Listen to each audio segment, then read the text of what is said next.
Bismillahirrahmanirrahim. Allahumma salli ala Sayyidina Muhammad wa ala alihi wa sahbihi wassalim.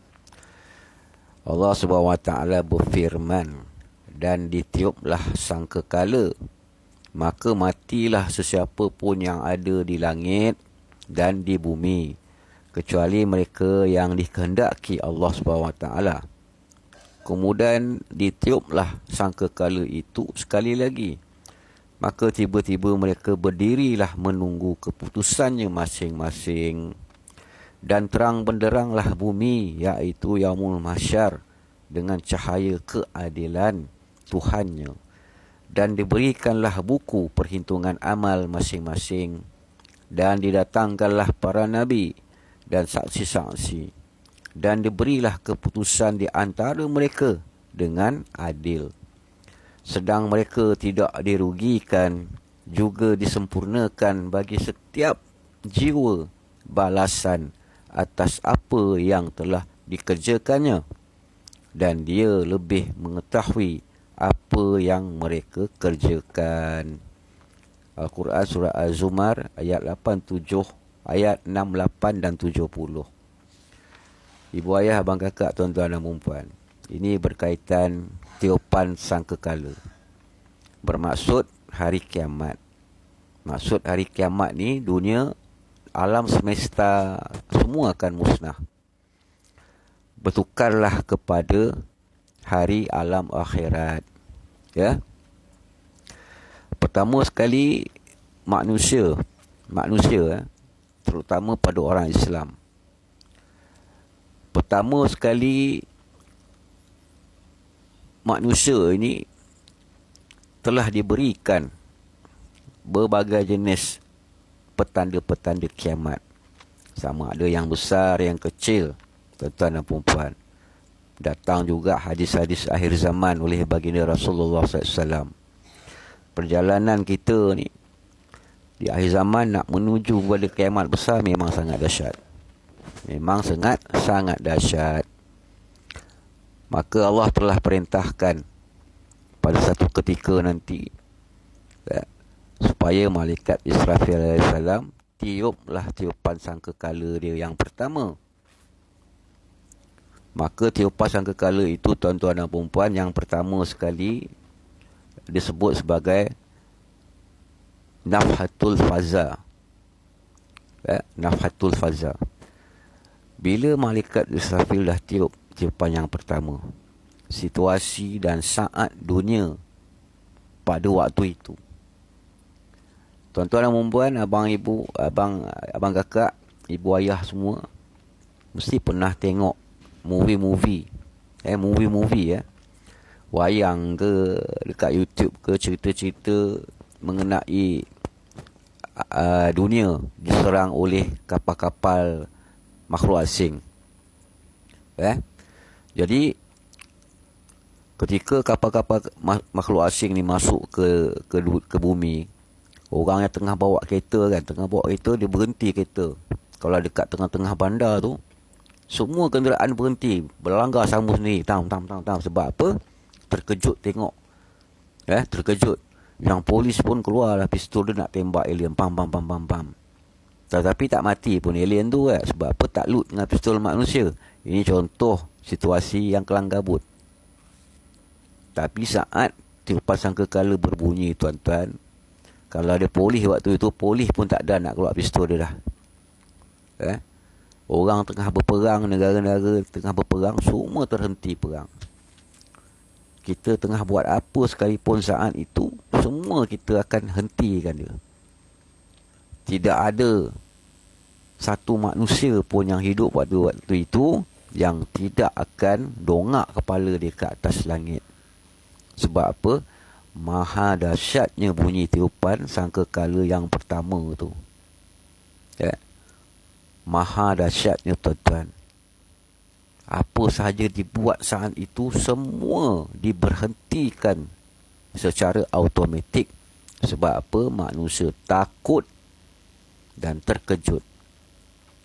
Pada hari itu nanti, orang-orang kafir, orang murtad, orang munafik ni semua, dia barulah dia akan cakap, ya Allah, Islam ini agama yang benar.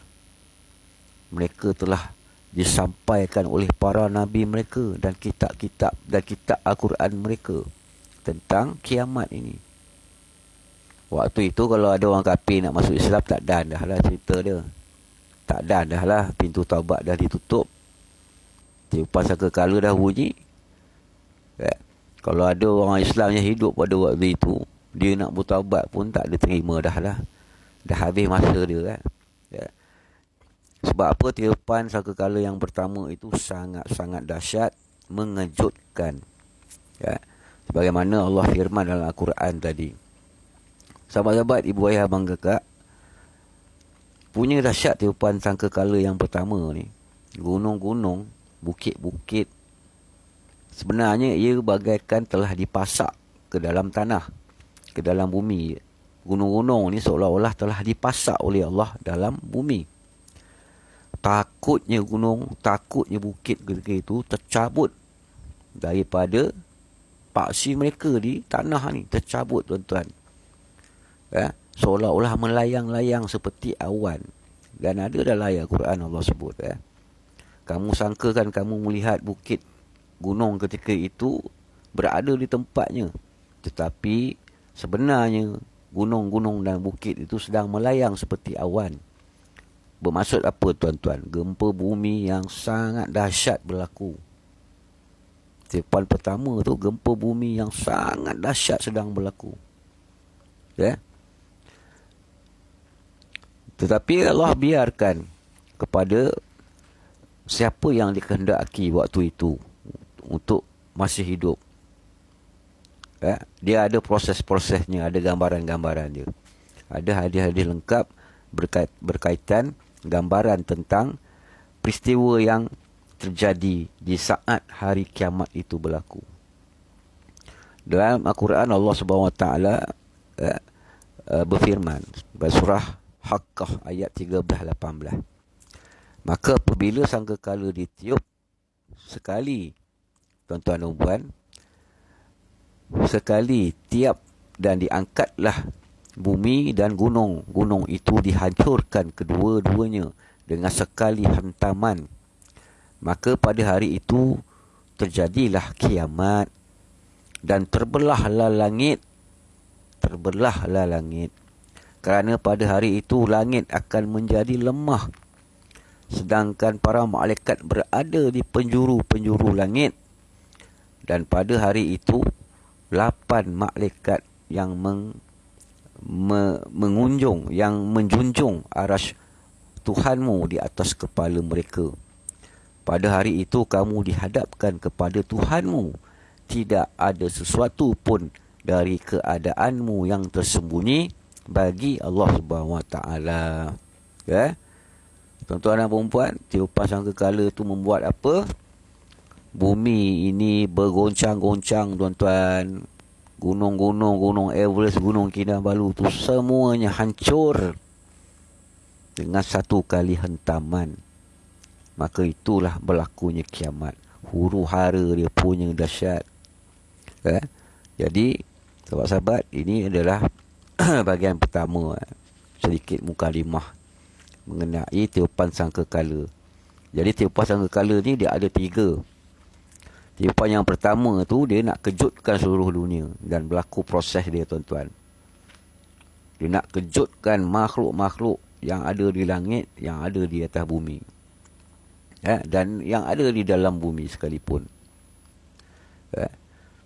Tiupan yang kedua berlaku, itulah akan mematikan semua makhluk.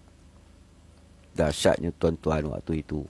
Nanti kita akan sambung pada gambaran-gambaran tentang peristiwa yang terjadi di hari kiamat. Apapun, hamba tidak mengajar sesiapa, hanya sekadar mengulang kaji untuk kita mengingat kembali dan sebuah informasi kepada diri sendiri hamba dan sahabat-sahabat sekalian. Tidak mengajar sesiapa, melainkan ikhlas berkongsi sebagai amal jariah ilmu. Banyakkan berselawat ke atas Rasulullah SAW, banyakkan berzikir kepada Allah SWT. Jangan tinggal solat, insya-Allah. Wallahu a'lam bisawab.